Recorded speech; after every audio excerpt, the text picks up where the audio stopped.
What's up, guys? Welcome to our very first episode of Mom and Shit on the official Mom Boss Network. We have our lovely first guest, Miss LaShawn.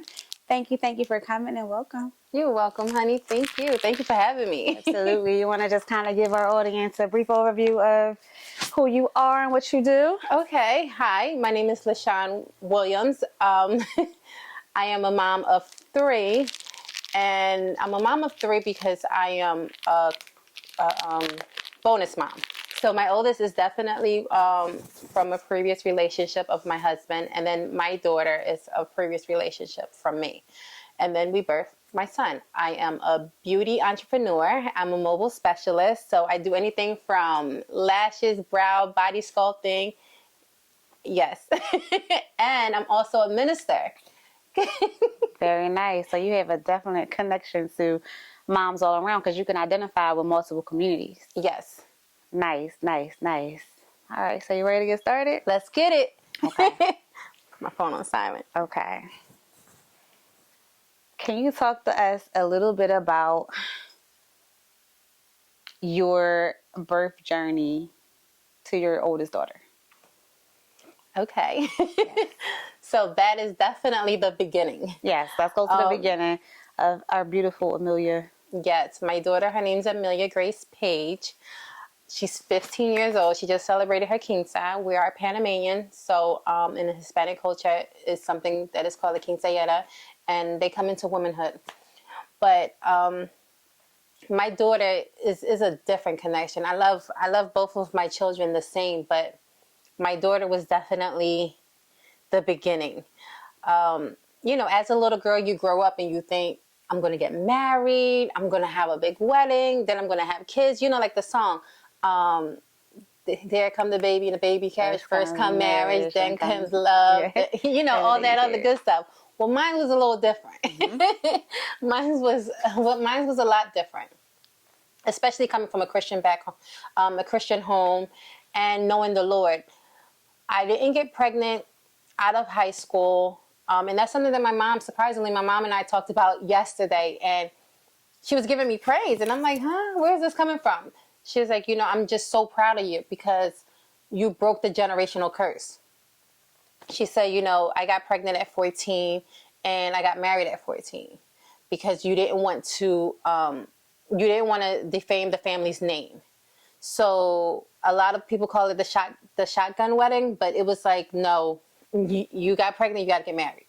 Wait, so we talking about the mom that I recently just met at the cancer? Yes. Okay, so your mom and dad been together since? No, that's my stepdad. That's your stepdad. Okay. Yeah, so okay. She has a story too. And I love to talk to her too. Yeah, so with her story, she told me yesterday, I'm like, wait, what? She said, I was afraid. She said, when you turned 14, I was afraid. She said, because I didn't know if you were going to do the same thing. Yes, she did. She said, but God kept you and you didn't have a baby until you were 25 and in college. Right. And when I got pregnant, it was a shock to me. Not because I was having sex and I was having it unprotectedly, because I wasn't. Mm. I got pregnant with birth control, a condom, and morning after pills. Girl, you had the ultimate armor. Look, I had the full armor except for the chastity belt. But it was, it was birth control, condoms, and I took a morning after pill because the condom broke. And I was still pregnant with twins. But that wasn't what surprised me. What surprised me was that I got pregnant because I was told that I would never be able to have kids. At 25? Yeah, because I had cancer cells. Okay. When my first cancer scare was at 18 when they found a lump in my breast. Mm-hmm. And then my second one was 4 years later. So I just kept developing all of these cells in me. And they were just like, yeah. And my menstrual, I'm getting all into it. My menstrual was so horrible that they was just like, you'll never be able to be a mom. Wow. So here I am. And this is something that a lot of people didn't know. 18. Yeah. telling you that you can't even. I would never be a mom. So I was always thinking about like adoption. Adoption was always something that I was thinking, or marrying somebody with a big family. But what a lot of people did not know, and it's so important to be delicate with people because you never know who's suffering in silence.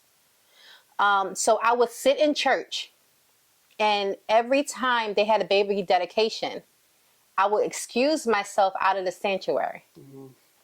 Yeah. Because I did not want to see the baby dedication. Yeah, because that was an emotional pain point. I'm like, I don't want to see that. I can't have no kids. I don't want to see that. You know, so when I got pregnant, I didn't even know I was pregnant. I was in the clubs. Doing what you do. You I was living your best dancing. I life. was having fun. You know, I was doing me because I would never be a mom. But that was always one of my heart's desire. And that's the thing. We have to be so mindful of our heart's desire when it's according to God's will, because we might forget it, but God would never. That's a fact. We might forget things that we prayed about, but God would never. And it's always at an appointed time. Now, for everyone that's going to be judging me like, oh my God, and taking my words out of context, like, oh, God blessed her sin. No, no, no. Children are a blessing. So however way it comes, children are still a blessing. So don't come for this. Don't come for Don't this. come for that. Because, you know, I'm in my word. Don't come for it. So, you know, when I found out that I was pregnant with my daughter's father was the one that told me. He was like, you're pregnant. I'm like, don't do that. Like, you know, I can't, you know, I can't have any kids. Like, don't do that. And he was like, no, you're pregnant. I'm tired. Like, he started telling me his symptoms. And I'm like, that transference stuff, because Lil had that with me when I was pregnant, so that is real. And I didn't know nothing about it. We had all the most energy in the world. We still hopping around doing everything that we had to do. Yeah. I was it. And it's funny because I was going through some pictures and I'm like, yo, I was pregnant at that time. My daughter was like, well, how are you pregnant? There's a bar behind you. I didn't know. I did not know. You gotta start revealing to her now. Yes. Now I got to take you down mommy's memory road. Yes. And it was so crazy because my daughter's name means so much. Not just because it's a generation name. Amelia is from my great grandmother, but Amelia Grace. I was the party girl. I was the socialite. For those who's gonna watch this and and know Lala from back in the day, hey y'all. You know, I was Lala. I was Lala the shot girl. You know, I was working at Fizo's. I was bartending. I was it. You know, when I met my daughter's father, I was in LA Fitness getting the body right and tight because I knew I was bartending every weekend. So, you know, that was my lifestyle. And when I found out that I was pregnant, because he told me I was pregnant, then I went to Planned Parenthood and they confirmed it. And I'm like, wait. But this was after I took 8 pregnancy tests. And here we are in 2024, and I still have all 8 pregnancy tests because I couldn't believe it. So when Planned Parenthood told me I was pregnant, I went to the hospital to my doctor, and he's like, no, you're really pregnant. And then he called in another doctor. So that's 10 confirmations of you're pregnant with Amelia Grace. Yes. Okay. With birth control, condoms, and morning after pill. And I'm going to be real honest with y'all. I was like, I think I'm about to sue Planned Parenthood or the morning after pill company. Because how? How? We put all this prevention and contraception together, and I'm still pregnant. I did everything I was supposed to do except for keeping my legs closed. Okay. But there's a joke that I always say. I always say, look, stay away from those Jamaicans. They're going to get you pregnant. Well, I'm sure a lot of ladies out there can resonate with that comment. JV, I run. But yeah, like, you know, that's how it started. Just being pregnant with Amelia. And I was the first one out of my friend group to become pregnant. Okay. So do you feel like they put you in kind of like a whole separate social, like, category for your friends? Like, they kind of disowned you? Like, I went from Lala, the it girl, to she about to be mom.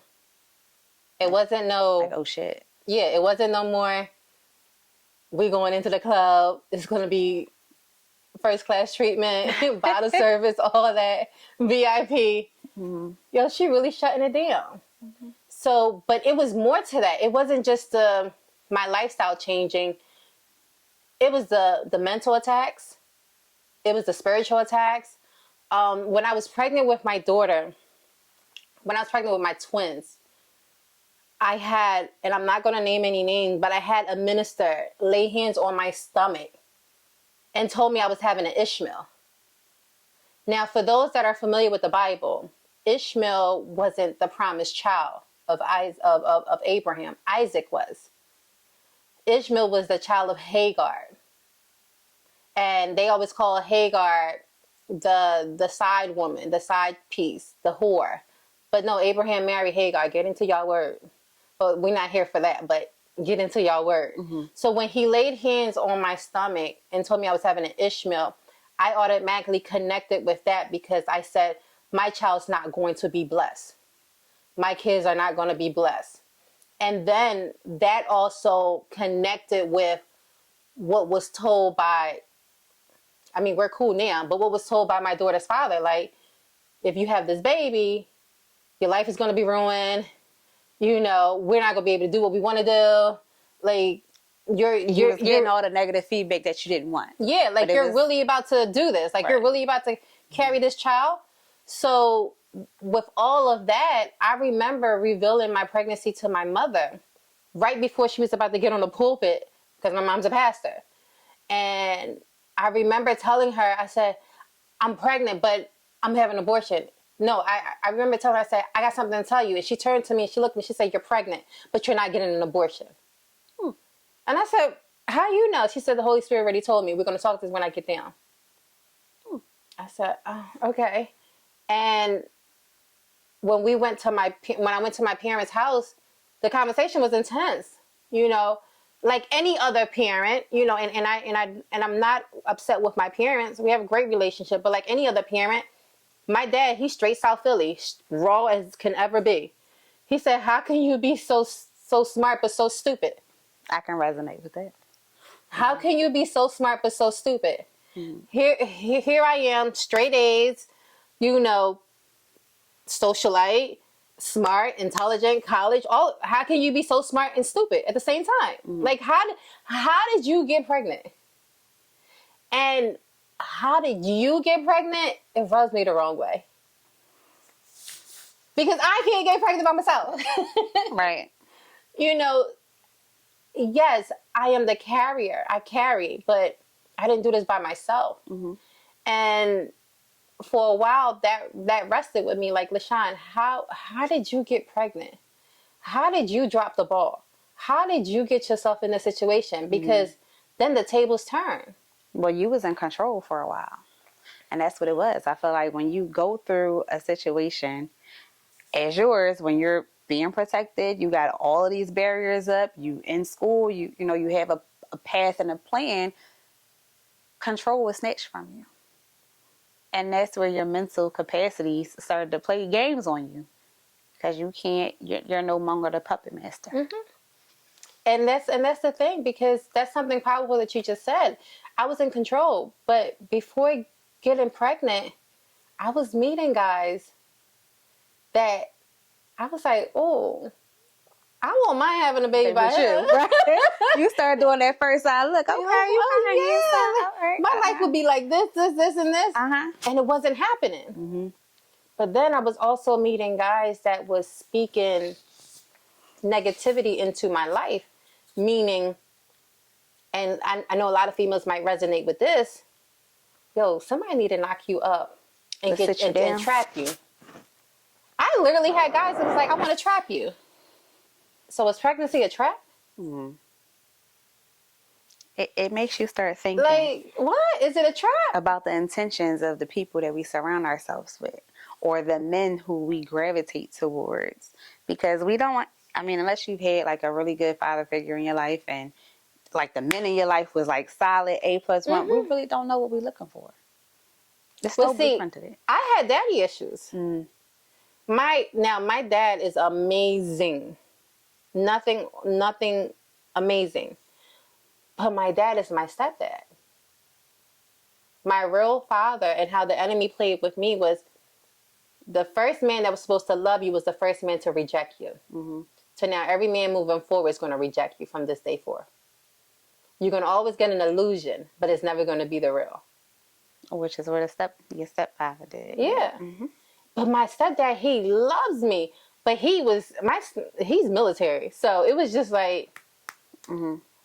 but he taught me the game, and I knew the game. And I still fumble. I fumbled me. But in the midst of fumbling, I got the greatest touchdown. My daughter. Mm-hmm. My daughter. And her name, Amelia Grace, she saved her mom, because Amelia Grace is the song Amazing Grace. How sweet the sound that saved a wretch like me. I used to sing to her, Amelia Grace, how sweet the sound that saved a wretch like your mom. I wasn't living a bad life, but I was living a fast life. Mm. My mom will call me and be like, where you at, New York? Where you at, Miami? Where you at, Atlanta? I was living a fast life. Mm-hmm. Now, I wasn't laying it down for everyone, so don't come at me. I got to put these disclaimers out there. I knew a lot of people, mm-hmm. because one, my personality. I knew a lot of people, so my personality got me a lot of places, mm-hmm. and got me in a lot of rooms. But it was still a fast life. And it was a distracting life. So when I found out that I was pregnant, I instantly became a mother. Mm-hmm. I didn't have time to be groomed into this. I didn't have time to learn about this. I didn't become a mother once I gave birth. I instantly became a mother. I instantly became protective. I instantly became cautious. But also, my entire pregnancy, I was in prayer. I was under a prayer shawl because I was fighting depression. I was fighting it because it's like, when you see pregnancy on TV, you see them happy, and you see the baby showers and all of that. Not saying I had all that. I had the baby shower. But in the midst of getting pregnant, I lost my relationship. You lost your relationship, and you lost the image of who you were. It was Lala pregnant now, y'all. You lost multiple relationships. She coming to the club a lot. You lost multiple relationships, not just your intimate one. No, I lost a lot of relationships, a lot of friends. Mm-hmm. Well, or so people you thought were friends. No, because they eventually came back. Eventually, but and then they became pregnant. Okay, but you're not gonna suffer with me through this time. Yeah, I can't get with that. If you leaving me when I'm down, for me, mm-hmm. you're not my friend. Like, we don't have to hang out and do everything together, but pick up the phone, have a conversation. You can come sit with me or anything like that. But and that's how I felt. Mm-hmm. That's how I felt in the beginning. But this is where I always get in trouble, because I always still think about others.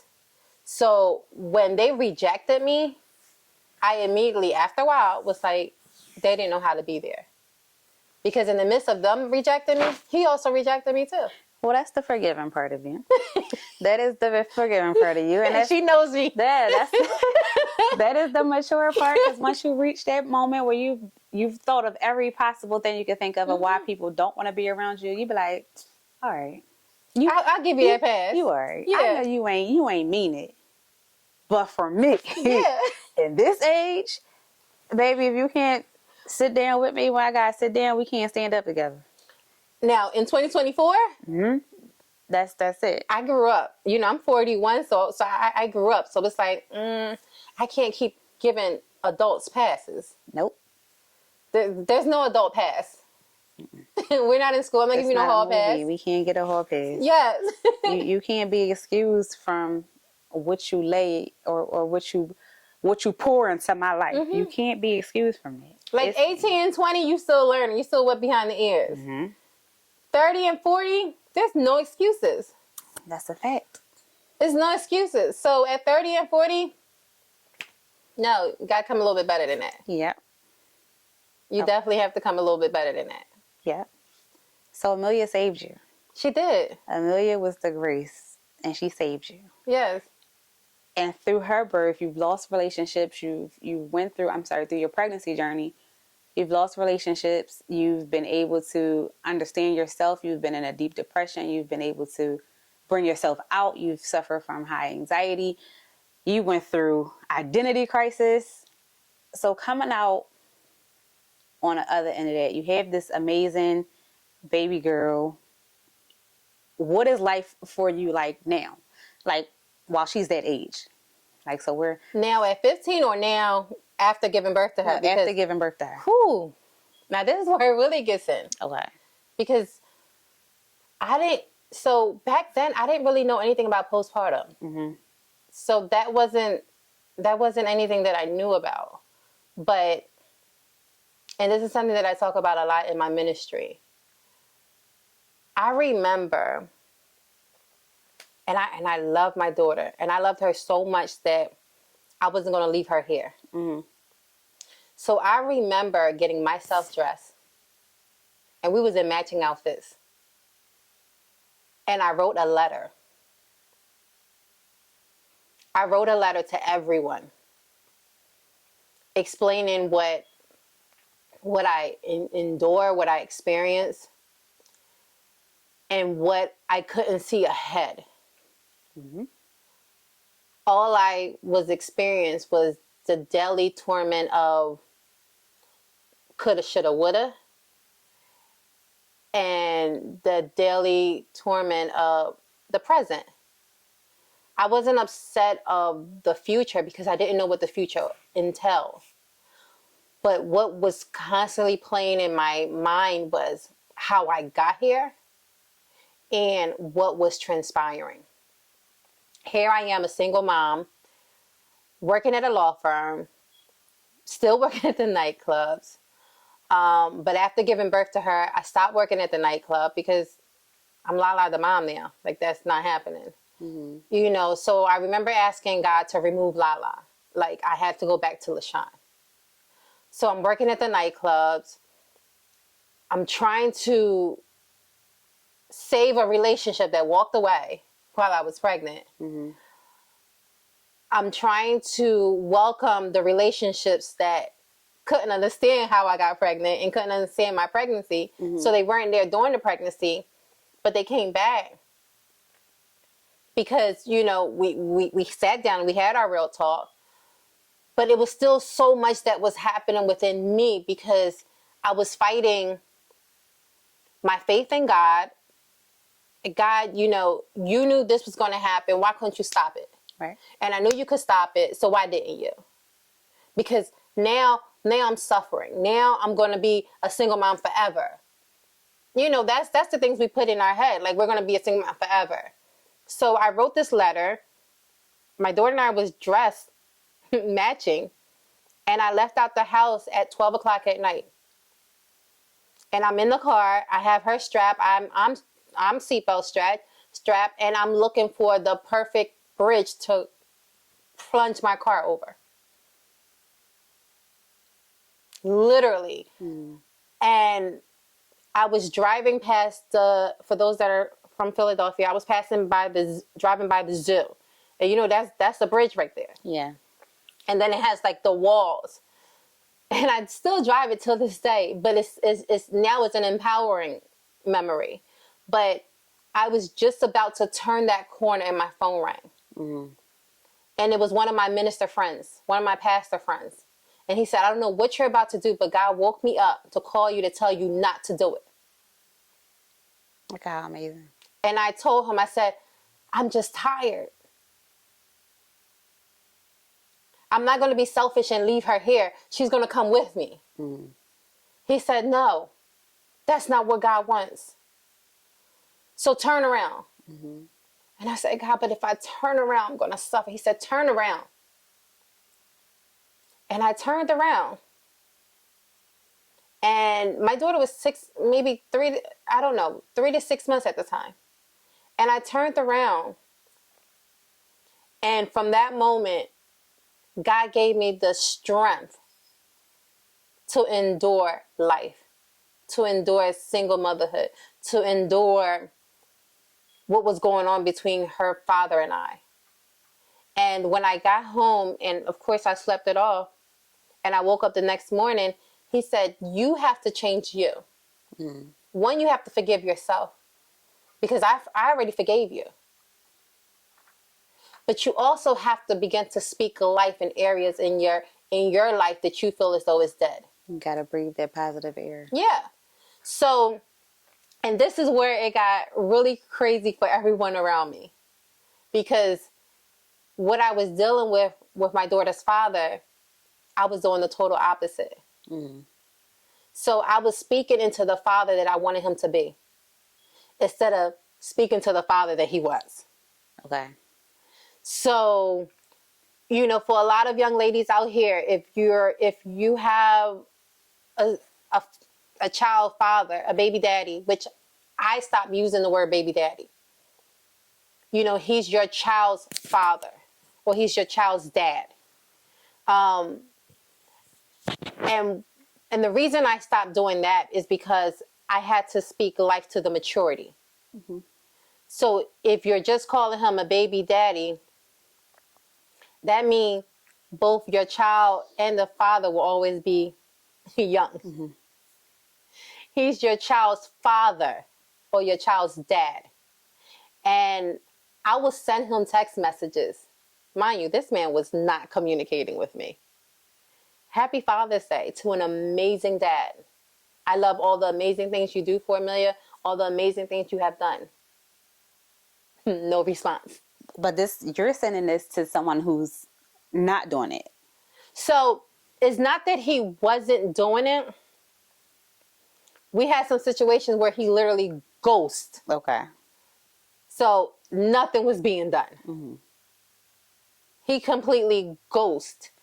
And I'm like, what did I do? Mm-hmm. And instead of me being the crazy, and I'm taking you to, no. I took care of my daughter, and I started speaking life into him. And I started praying. Mm-hmm. And when I say I stayed in prayer, like prayer became first nature, not second. Because I had to daily fight the postpartum depression. Mm-hmm. I had to daily fight the self-sabotage that I was doing. Mm-hmm. And that's hard for a lot of people to be honest with. I was self-sabotaging myself, self-sabotaging a lot of my relationships, because I was reflecting my disappointment upon everybody else around me, and then expected them to take the blame for it. Yep. Transference of emotion. Yeah. Mm-hmm. And I'm like, this isn't it. But it wasn't until God was like, no, you're trying to take the easy way out. You're trying to take your life and the life that I gave you. She don't belong to you. She belongs to me. So with that, I became very territorial. Mm-hmm. Over Amelia. Very protective. Very protective, but very possessive. Okay. To the point that you probably think she was like my God. Mm-hmm. Because I breed, ate, slept my daughter. Eat, breed, slept being a mother. And then one time when Amelia was 2 years old, we almost lost her. Mm. I remember he dropped her off from having her for the weekend. And I was already in my feelings about, so you can be with her, but not with, I was already, let's be honest, we get in our feelings. We tend to not want the father or the dad to be in the child's life, because it's like, if you're not with me, you don't want to be. You don't want, you can't be with my child. But I couldn't be petty. You was using the baby as a tool. Yeah. But so in my mind, I always thought about it, but I never acted on it. So that's one thing that he can honestly, I never acted on it. Mm. I've always made sure he was present in her life. Even though I thought it, and even though I wanted to do it, I never acted on it. Mm-hmm. So one time he dropped her off after having her for the weekend, and I laid her on the bed, taking her clothes off. She literally rolled her eyes backwards, and that was it. I'm like, wait, what? I remember calling him, and I said, what did you do to my daughter? She's not responding. I rushed her to the hospital, and she had a fever. So she was catching a virus. So she had a fever. And while I'm sitting in the ER, she went into a seizure. She wouldn't stop seizing at all. Wow. At all. So they looked and they said, Mom, we have to put her in a coma because if not, we're going to lose her. So in the midst of them trying to put her in a coma, all I heard them say is, we're losing her. Mm-hmm. And I screamed. And I remember yelling at God. I said, God, you took my son. Now you're going to take my daughter? I lost Amelia's brother at 25 weeks. Wow. When I was pregnant with the twins. And, you know, for me, it was like, wait, are you dangling kids in front of me? Like, you gave me what I prayed for, but now you're going to take it back. Now you're going to be an Indian giver? Mm-hmm. You know, so I couldn't understand it. And when that happened, here I go again. Mind you, I was speaking positive. I was trying to think positive. Now you about to take her? Mind you, when she was 6 months, I was going to take both of us. Mm-hmm. Now you going to take her and think I'm going to live? You tripping. Mm-hmm. This ain't happening. And God, once again, until you realize she belongs to me, she going to be in that coma. She was in that coma. For those that was around that time and can think of the radio stations calling out Amelia Grace Page, yeah, it was all on the airways. Pray for this little girl because she was fighting for her life. And everybody we knew was praying. Mm-hmm. So Amelia, she's different. That's a different birthing. I mean, and both of my kids' birthing was different because it was trauma in both. And when it came to Amelia, I see a lot of social media says it's a lot of reels that talk about that first child. Mm-hmm. There's something about that first child Mm-hmm. is so real. But they say that second one. Baby. They say that second one get rough for your body. My second one, he a new character every day. Yeah. But, you know, Amelia matured me. Mm. Amelia saved me. Amelia gave me an outlook on life. Amelia now at 15, she's who I've never been. And I'm starting to be a little bit.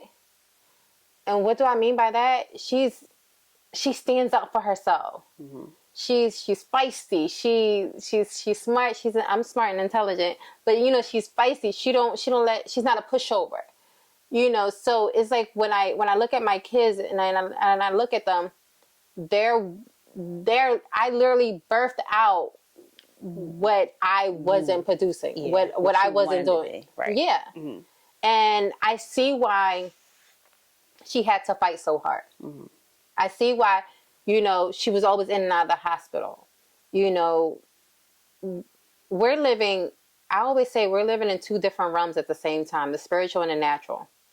You know, when Amelia was born, I told her when she got of age, I said, you were born with two stigmas on you. One, you're African American. I mean, Afro-Latina. And then two, you're a woman. I said, and they're going to automatically come at you. They're going to automatically attack you. Mm-hmm. I said, but you're going to be educated. The very child that I was going to abort, and the very child that I was going to abort just to hide the pregnancy, straight A student, recognized nationwide. This was the very child that I was going to give up on. Because I wanted that relationship. I wanted that life. But what we failed to realize that even if we do give up the child, the relationship is not guaranteed. Mm-mm. But it sounds like you had went through a emotion of selfishness. Yeah. And you had to become selfless. Yes. And what I wasn't going to do is allow someone to tell me,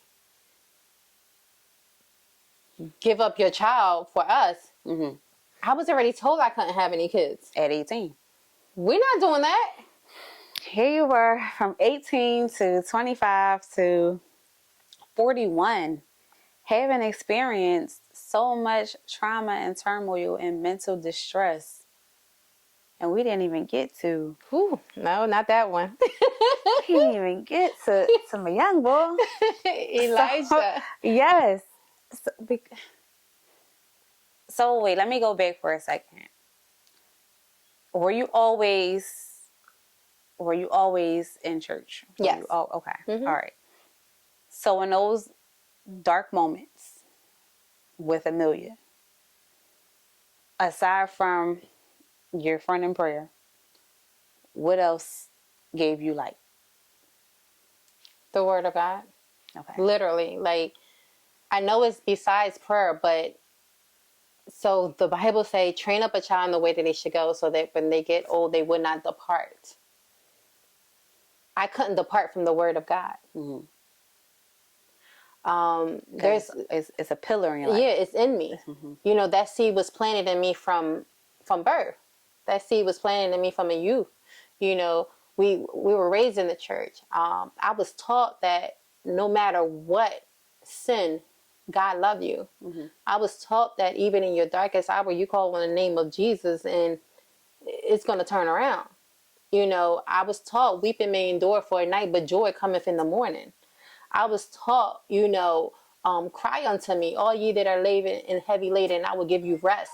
You know, so I was taught how to, and this was before getting pregnant, I was taught how to feed my soul the word and keep it hidden in my heart because you never know when you're going to need it. Right.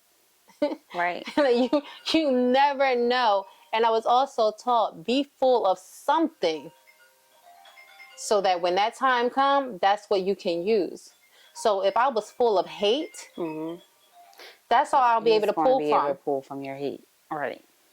But I was always full of the word of God. Mm-hmm. In spite of being in the nightclubs, in spite of living my turn up best life, mm-hmm. It didn't matter where I went in life. Someone always identified me as, she a church girl, mm-hmm. or it's something about you.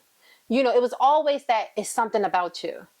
So when that happened to me, yeah, I saw it as you got pregnant as a trap, but LaShawn, you also got pregnant because now you're about to turn this test into a testimony. You're about to turn this mess into a message, you know. And I meet a lot of not just young girls, because a lot of times we always say we want to help the younger ones, but it's also older ones that are suffering too. Yes. So now I have the opportunity to talk to women, ladies in general, those that can birth, you know, and even those that can't birth. You know, a lot of times those that can't birth think that they can't talk to those that can birth. Mm-hmm. But I had a process of I couldn't birth. You know, you've been on both sides. I've been on both sides. You've been on both sides, and at a very young age. Young age. You know, an age where there is a lot of immaturity, a mm-hmm. lot of growing to do, a lot of misunderstanding, a lot of uncertainty. So for somebody to drop news of this is it, this is where your life's going to be, you're not going to be able to produce anything, you're not going to be able to show what you can do, you're not going to be able to pour into somebody, you're not going to be able to develop somebody, is like it's a dart, it's a stab. It's like, hold on, wait, what? Yeah, it's a stab. It's like, mommy, what did you do? Mm-hmm. Because I came from you. Yeah. It just like it, you start to blame. You start to look for everything to blame, and girl, that's a lot. Yeah, that's a lot. All right, so now moving forward. So you're in this relationship. No, you're out of the relationship at this point because he's ghosted you. You doing your own thing as a mom. You're educated. You're working at a law firm. You know, you got turned around. You saved yourself. Where are you at now on your journey? So I want to say, let's move to where Amelia is. When did you meet your second husband? I met him when Amelia was 7. So let's go on to your 7, where Amelia's 7. You're doing everything that you need to do. You're in the church. You're giving your gift away. Let's talk from there. That was interesting because at 7, it came into full circle with Amelia, mm-hmm. because now he's back in her life. When she turned 7, he came back into her life. So he left at 4. Mm. So he had a lot of revolving doors. Okay. He came in her life. Then when I was 4 months pregnant, he came back and apologized. Okay, wait, pause. And then after 4 months... Are we talking about husband number 2, or are we still talking about Amelia's dad? Amelia's dad. Okay. So this will come right into it. Okay. So at 4 months, he left. Came back, delivery. Then she got sick. Came back. Then ghost again. He was about to get married when she was 4. Mm-hmm. He got married. Then hell broke loose. Mm-hmm. So from 4 to 7, ghost. Came back at 7 and been in her life ever since. Okay. And I remember sitting in my car outside of Amelia's school. Amelia was 7 years old. And I said, God, I'm sick of this. I'm a single mom. He gets to get remarried. He gets to live, not remarried. He gets to get married because we was never married. He gets to get married. Like, he's living his best life. Like, where's my husband? Mm-hmm. Like, I'm faithful, God. Like, I'm faithful to you. Like, I'm in my word. I'm in church heavy. Like, what's going on with me? Like, am I not marriage material? Mm-hmm. I'm having a full-blown conversation with God. God said, I've been married to you for 33 years and haven't seen a wife. I'm saying, what? What are you talking about? He said, you want to be a wife, but you don't know how to be a wife. Mm-hmm. I said, God, what you mean? I'm faithful. I do this, I do that. He said, no. You need to be prepared. Yes, you cook every day. That's fine. But I need you to start cooking for a large amount. Start cooking a large amount of foods. I said, what am I going to do with the large amount of food? He said, start inviting people over. Because where I'm about to take you is going to help you tend to the large amount. And I'm like, what? I'm not understanding this. Memorial Day came. My brother said to me, because everybody in my family is ministers. My brother said to me, he said, LaShawn, he said, you're going to find your husband this year. God said your husband's going to find you this year. I said, yeah, I wish so. I'm getting in my car like, yeah, whatever. Yeah, whatever. Like, yeah, whatever. Going down. Yeah, whatever you say, bro. And, yes. And then August 4th, someone slid in my DM. Yes. So on August 4th, I received a friend request, Facebook. I received a friend request from a church. So I'm like, oh, it's a church. Let me accept it. So I accepted. I didn't look through the pictures, none of it. I'm a church girl, so I'm going to accept all churches. But then after that, I received a friend request from a person. And I'm like, oh, okay, he kind of cute. But it was back to back. Yeah. Okay. So I was like, okay, God, he kind of cute. Like, can I just accept him? He said, no, delete it.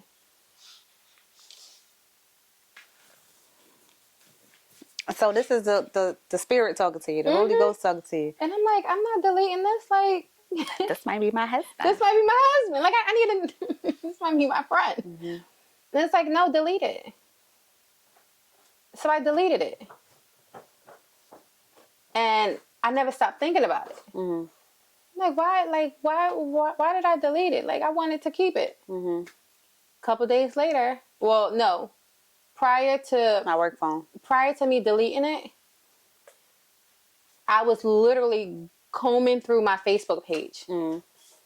And when I say combing through my Facebook page, I started cleaning up old pictures, old text messages, old like, Lala. Yeah, Lala. Yeah, I started cleaning that up, like deleting it and all of that. Not that my Facebook was crazy, but I said a prayer to God. I said, God, I need you to make me invisible.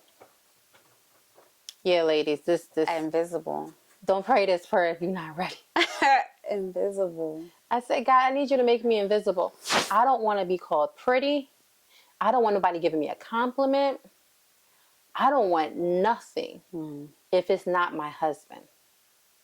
I don't want to be asked on a date, nothing. Yo, it was serious. Like, I still have a text. I went into my inbox. This is a while ago. I went into my inbox and saw inbox messages from other guys and I literally responded to them. I'm being hidden during this time because God is preparing me for my husband. Like, I was like on some real radical, I need my husband, I'm ready to be a wife. And then I started cleaning up Lala. My dresses went from above my knee to like below my knees, and you could still be cute that way. So it was just a lot of things was changing for me, but I was sincere about it. I was sincere about it. And after I did all that, that same friend request came back. And I said, God, can I accept it now? He said, yeah. So I accepted it. Now, that when I accepted it, I didn't get a text message, nothing that same day. But the next day, it was, hey, woman of God, how are you? I said in the response, how you know I'm a woman of God? He said, well, I looked through your Facebook page.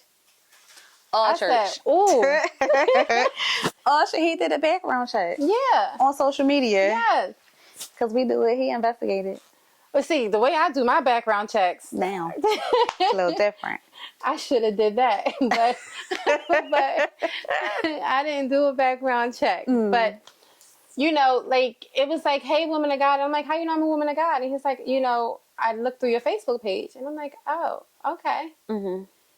And we started communicating. And at the time, I was going to another church. So we started communicating and talking. And when I say it was like heavy, when I say he studied me, You came your stalker, your number one fan, baby, girl. let me tell you, I was going to my nail salon on City Line Avenue that I go to, and he knew when I was going. So I go there to go get my nails done, and you know, my nails and my toes is done and everything. And it wasn't just a regular nail salon, ladies. Like, you know, the ones that give you the mimosas and the wines. Those ones are a little expensive. So I get there to pay my bill, and there's like, oh, someone called and paid for it. What? What? Okay, gentlemen. I'm like, hey. There is a note, guys. Call old mama no tech and say I got the bill. And it was flowers there, and I'm like, wait. That sound like a fairy tale. And it was, because he studied me. He knew my favorite food. One day, he was like, I want you to come over for dinner. And because my way of thinking was different this time, I was like, hold up, I'm not coming over nobody's house. And, you know, like, I'm looking for my husband, my husband. You know, he was like, no, just come over. He had my favorite food, salmon, and he used to own a restaurant in South Philly, and he closed it down. But he was a cook, and I'm like, oh wait, God, that was in my diary years ago. I said I want to marry, you know, I want to marry well. I want to have a butler, a cook, a chef, all of that. So, you know, he can cook.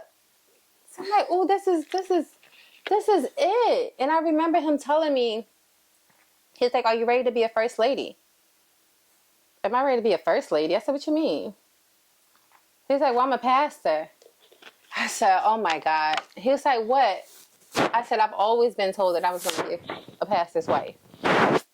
He was like, well, are you ready to be a first lady? I said, what? Am I filling out an application? Now, this was your first date. So this was within the week. Okay. And I'm like, am I filling out an application? And he's like, well, I'm a pastor. So in my head, I'm like, hold up. One side of me is like, wow, everybody already told me I was going to, you know, marry a pastor. Then I'm thinking about what my brother said. And I'm like, oh, well, this might be it. But then Lala creeped in real quick. And I mean, real quick. She was like, stop playing. That ain't happening. Like, scope him first. So I literally shut it down. I was like, nope. That ain't happening. So this is what used to like annoy him about me. He would send me a text message and say, I'm thinking about you. And my response used to be, I'm praying about you. You know what? You got to let him know, though, where you at with it. Yeah. You could think about me all you want. But I'm praying about you. But I'm praying about you, which means that my intention in my heart is different, because if I'm praying about you, that means I really, really need you to be who I need you to be for me. Yes. And I'm asking God for his almighty power to do that. Yeah. And the crazy thing about it is I remember him coming to my apartment, because I used to live off of City Line Avenue. And he walked over to my prayer wall. He said, why is my name on your prayer wall? I said, because I've been praying about you. And I talked to God about you. He's like, well, what did he say? I said, I didn't get an answer yet. And it was just so funny because, man, some of the things that I remember from back then, if I would have listened, Okay. it would have been totally different. It would have been totally different. And yeah, it just would have been totally different. But we're gonna get into Elijah and how Elijah came about. Girl.